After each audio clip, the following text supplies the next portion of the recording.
n'avais pas prévu de faire une transition sur l'évaluation des entreprises après ce brillant exposé, mais bon. Je vais donc vous parler d'évaluation d'entreprise. Juste, bon, me présenter en 2 mots, Lionel Canis. J'ai créé il y a une quinzaine d'années une petite équipe de fusion-acquisition. Je fais des sessions, des levées de fonds, et puis également des croissances externes à l'international. Donc, aujourd'hui, oui, et puis également, je participe à la CCEF, certains d'entre vous connaissent peut-être, la compagnie des conseils et experts financiers, et je suis membre du collège des évaluateurs, et c'est dans ce cadre-là que j'ai eu l'occasion de faire pas mal de réflexions et de travaux, notamment sur les retraitements. Il faut leur prêter hommage. Donc voilà, comment valoriser une entreprise avec un focus sur les retraitements? Alors, déjà, je vais rester plus simple que sur des sujets difficiles. On va surtout parler d'entreprises existantes, établies, pérennes et relativement stables.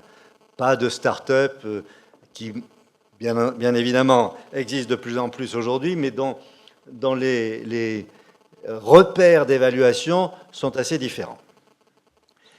L'évaluation, je crois que c'est important d'avoir, quand on est un repreneur, avoir quelques idées de base simples là-dessus, parce qu'on entend beaucoup de choses, souvent n'importe quoi, quand on est dans des contrats et dans des négociations d'acquisition d'entreprise.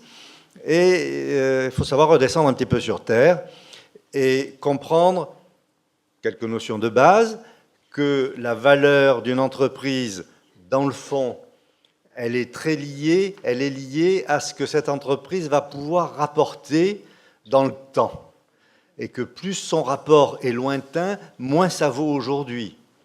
Chose très très simple. Bon. Après, la vraie méthode de référence pour ça, c'est ce qu'on appelle le discounted cash flow, mais personne ne l'utilise parce qu'il y a beaucoup trop d'incertitudes dans l'utilisation du discounted cash flow. Mais la logique, c'est ça. Alors, finalement, quand on parle d'une entreprise qui intéresse normalement un repreneur, c'est-à-dire une entreprise relativement existante, relativement pérenne et relativement stable, c'est très simple, c'est 5 fois le résultat d'exploitation, plus la trésorerie nette. Et voilà. Donc, pas la peine de trop se compliquer la vie. Bon, sauf que ce n'est pas tout à fait ça quand même. D'abord, ce n'est pas toujours 5 fois, ça peut être 4 fois, ça peut être 6 fois, ça peut être entre les deux. Mais les ordres de grandeur, c'est quand même ça. Le multiple, on va pas trop en parler aujourd'hui, juste l'idée, c'est que le multiple va être plus élevé s'il y a plus de croissance, puisque l'entreprise va rapporter plus s'il y a plus de croissance, et puis il va être plus faible s'il y a plus de risques ou d'incertitudes, puisque quand on ne sait pas trop, ça vaut moins. Bon. Et puis, on va parler ensuite du résultat d'exploitation et de la trésorerie nette. Et là, évidemment, il faut se méfier énormément de ce qu'on voit dans les liasses fiscales, parce que ce n'est pas forcément ce qui est écrit dans les liasses fiscales qu'on va utiliser pour faire notre calcul de valorisation. C'est ça les retraitements dont je vais parler. Donc, les retraitements vont concerner le résultat d'exploitation, de quel résultat d'exploitation on parle, et vont concerner la trésorerie nette, de quelle trésorerie nette on parle. Pour ce qui concerne le résultat d'exploitation, on ne va pas forcément utiliser celui qui est dans la liasse fiscale, et on a toute une batterie d'éléments que l'on va rappeler, que l'on va utiliser comme retraitement. L'idée, quand même, il faut savoir ce qu'il y a derrière tout ça. L'idée, c'est on va chercher ce qu'est le résultat d'exploitation de référence de l'entreprise aujourd'hui, vu par le futur acheteur ou repreneur. Alors, par exemple, un grand classique, c'est les frais de confort. Si le dirigeant précédent a généré beaucoup plus de voyages qu'il n'est vraiment nécessaire, ou s'il a payé des personnes proches de lui qui ne faisaient pas forcément beaucoup de travail et dont le repreneur n'aura pas besoin et qui vont partir, tout ça, on peut les retraiter et donc modifier le résultat d'exploitation avec ces éléments-là. Un autre grand classique, c'est les loyers. Et souvent, lorsque les locaux sont possédés par la SCI du cédant, eh bien, le loyer peut ne pas être au prix du marché pour 50 raisons, mais peu importe. Et lorsque l'entreprise va être vendue, il va falloir remettre tout ça d'équerre, faute de quoi il y a beaucoup de risques, d'incertitudes et de problèmes ultérieurs. Donc on va remettre les loyers à la fois dans le calcul du résultat d'exploitation et aussi dans le contrat de bail, il faut faire ça aussi, au prix du marché. Voilà. Il y a une grande habitude de nos amis experts comptables sur les crédits baux, bien souvent. On dit que les crédits baux doivent être retraités comme si c'était un emprunt avec une dette et des remboursements et des frais financiers. Bon, on peut faire ça, ou ne pas faire ça, ça peut se discuter. Ça ne change pas forcément grand-chose, ça dépend de la durée où on en est du crédit bail. Mais bon, ça ne me paraît pas être majeur. Il y a des choses aussi assez classiques dans le salaire du dirigeant. Le dirigeant cédant peut avoir pris la décision de se payer très cher ou même de ne plus se payer du tout et de prendre sa retraite. Mais tout cela signifie que ce n'est pas quelque chose de standard par rapport à une situation normale de l'entreprise. Donc on va revenir dans une situation normale de l'entreprise, dans un sens ou dans l'autre. La participation des salariés aussi, c'est lorsque l'entreprise est soumise à cela, une certaine taille, on a intérêt à la remettre dans les charges, dans la masse salariale, alors que la comptabilité française la met en bas, plus loin, après. Et donc, en tout cas, c'est une situation qu'on rencontre très souvent lorsqu'on a des transactions internationales. Et les internationaux ne comprennent pas toujours très bien la comptabilité française et puis nous disent « Non, mais attendez, ces trucs-là, c'est pas comme ça. Je vais diminuer mon résultat d'exploitation ou mon EBIT de ce que vous avez mis en bas et je ne suis pas d'accord de le laisser à l'extérieur. » Et donc, ça va faire baisser la valeur de l'entreprise et l'offre que je vais vous faire. Et on a aussi quelques particularités. Le CICE, ça est en train de se normaliser. Et on a toujours le crédit impôt recherche qui n'est pas forcément au bon endroit et qu'on doit aussi remettre au bon endroit. À ce moment-là, ça va dans le bon sens, ça va augmenter le résultat d'exploitation si l'acheteur veut bien accepter que ce crédit d'impôt recherche est suffisamment pérenne pour qu'on puisse le mettre dans l'évaluation de l'entreprise. Quand on a des acheteurs étrangers, c'est aussi beaucoup de discussions et plutôt de la négociation que de la méthode. On a aussi bien souvent à faire attention aux amortissements, parce que les amortissements comptables ne sont pas forcément les amortissements économiques. Et on a intérêt plutôt à bien regarder ce que représentent ces amortissements. En réalité, ce que l'on veut calculer, c'est non pas le résultat d'exploitation comptable, mais c'est un équivalent de, en termes étrangers, on dit d'EBITDA moins CAPEX, c'est-à-dire de BE moins des investissements normatifs à faire tous les ans dans l'entreprise en moyenne. Et c'est plutôt ça qu'il faut calculer. J'ai eu des cas, il y a de nombreux cas comme ça, quelqu'un qui avait acheté dans une PME une nouvelle belle machine, une menuiserie, il avait acheté une super machine à commande numérique juste l'année d'avant ou 2 ans avant, pas totalement nécessaire à son exploitation en plus, mais ça lui faisait plaisir et ça faisait bien pour quand les clients visitaient les locaux. Et en plus, il l'avait amorti au maximum pour payer le moins d'impôts possible, ce qui fait que le résultat d'exploitation était complètement plombé par cette machine à commande numérique en question et que ça ne représentait pas la génération de résultats réels de l'entreprise. Et donc, on a modifié le niveau d'amortissement pour retrouver un résultat d'exploitation plus standardisé correspondant à l'entreprise. Voilà, tout ça, c'est des choses assez classiques. Il y a d'autres choses qui peuvent être plus délicates et dépendent des métiers.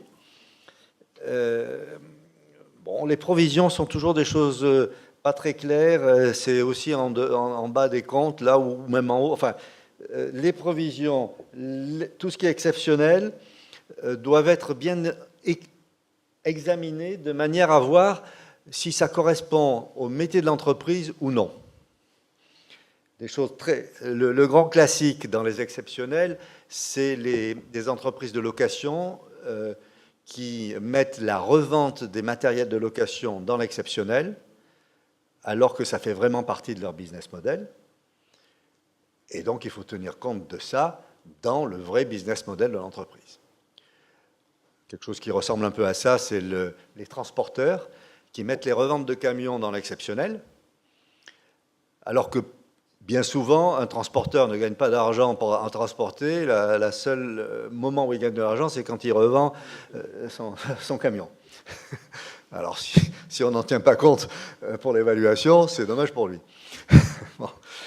Et voilà. Donc, des choses qui dépendent des métiers. Et alors, il y a des choses encore plus classiques dans certains métiers, c'est la production immobilisée. La production immobilisée, vous voyez ce que c'est, hein, c'est un grand classique dans l'informatique, justement, ou dans les nouvelles technologies, où on fait de la R&D qu'on met en production immobilisée. Ça augmente le BE, ça augmente le résultat d'exploitation, mais ça ne génère pas du tout de trésorerie. Et du coup, ça ne représente pas vraiment la capacité de l'entreprise de créer des bénéfices et de la trésorerie et de la valeur. Donc, il faut se méfier de ce truc-là. Les étrangers vous disent c'est très simple. Moi, je l'enlève complètement. Donc, il faut bien voir où on est, surtout quand on en est au début de cette production immobilisée. Si les amortissements équilibrent la production immobilisée, bah, tout va bien, ça s'annule. Bon. Mais si ce n'est pas le cas, il faut bien regarder où on en est et qu'est-ce qui correspond au réel métier de l'entreprise. Et puis je vais terminer avec un exemple aussi. J'ai eu beaucoup de difficultés pour évaluer une entreprise qui avait de gros projets et qui avait beaucoup d'encours. Enfin, les encours variaient d'une année à l'autre. Une entreprise qui faisait des grands systèmes et qui vendait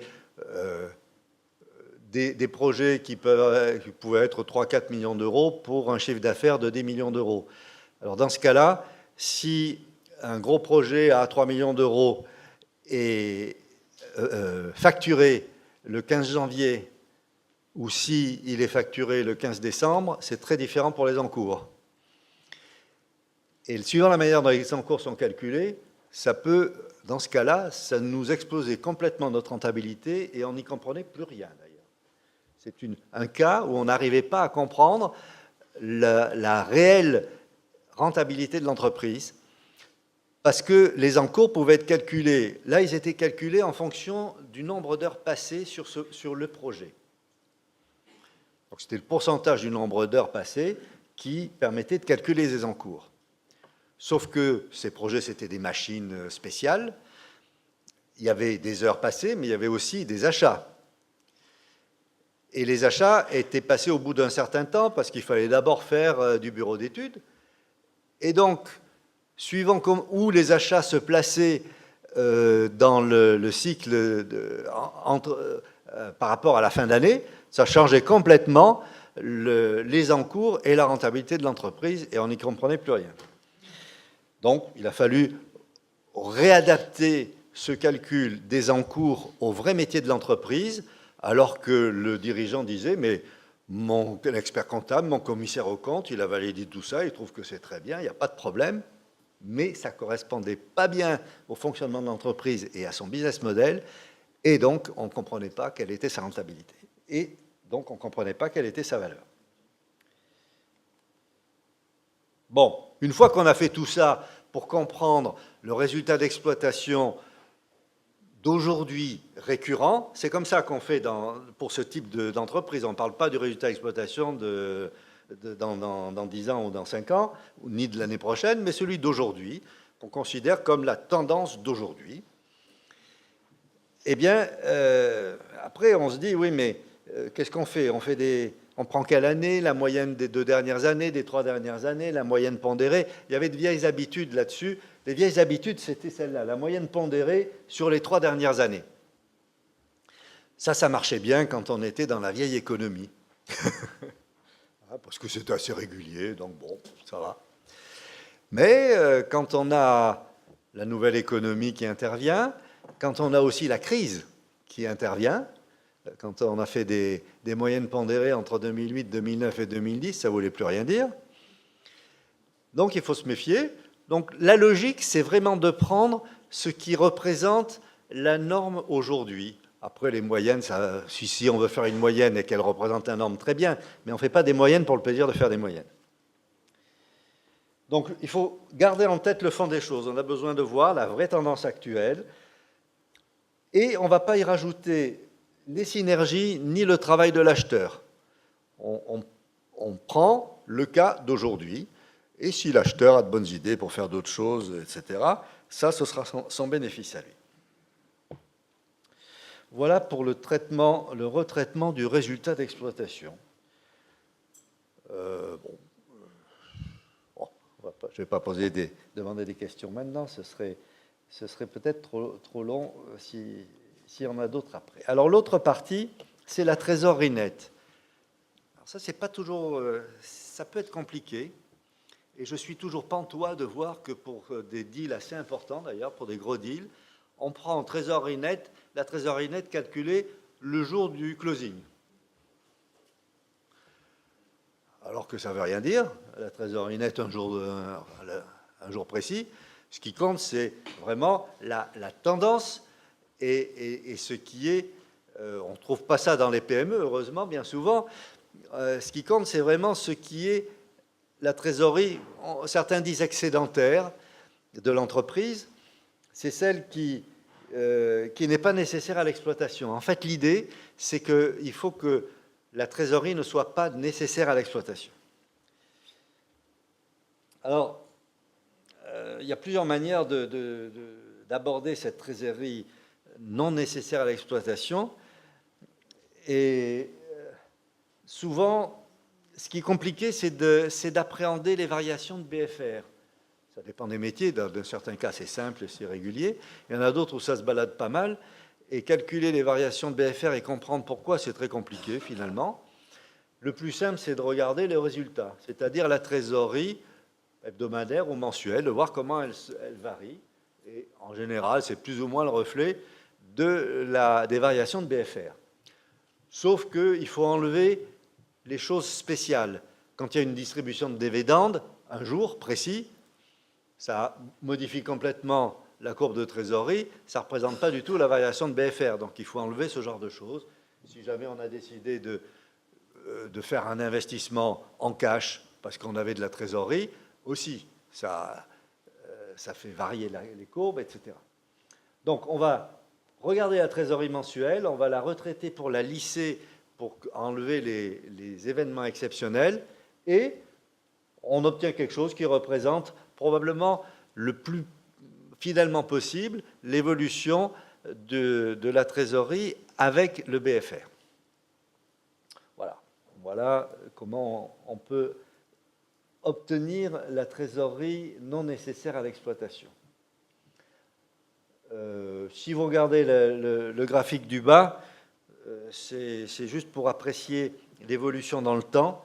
Lorsqu'on signe un protocole et que le closing a lieu dans 3 mois ou dans 4 mois, eh bien, il ne serait pas raisonnable de ne prendre la trésorerie que le jour de la signature, du protocole, puisque le closing va avoir lieu dans 3-4 mois et qu'entre-temps, normalement, l'entreprise va gagner de l'argent. Et donc, on va tenir compte du fait qu'en 3 ou 4 mois, l'entreprise va gagner de l'argent et on va rajouter un petit plus, ce qui correspond au gain de résultats moyens sur 3 ou 4 mois. Voilà. Voilà. Alors, il y a d'autres choses dans les retraitements que l'on peut être amené à faire pour tenir compte des actifs non nécessaires à l'exploitation. Le grand classique, c'est l'immobilier. S'il y a de l'immobilier possédé par l'entreprise, eh bien, il ne faut pas se laisser faire par un cédant qui dit « j'ai un immobilier qui vaut 2 millions et donc je vous vends l'entreprise 2 millions de plus que ce que vous avez dit, rien que pour ça ». Non.